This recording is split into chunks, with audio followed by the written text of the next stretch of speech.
Huy, baka ito na yung pinakamurang townhouse na makukuha mo sa Imus Cavite.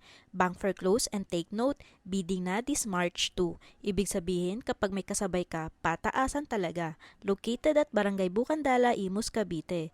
Townhouse, inner lot, 36 square meter lot, 42 square meter floor area.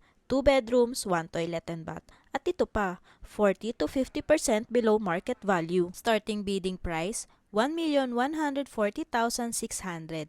Ganito lang kailangan mo. 5% reservation, 5% installment payable up to 4 months, 10% total down payment, remaining 90% via bank financing. Mas mura pa sa renta. Pero tandaan, as is where is ito at may bank charges pa na hindi included. At pinaka-importante, bidding na sa March 2. Kapag naunahan ka, wala na to. Kaya message ka na ngayon, libre ang house tour.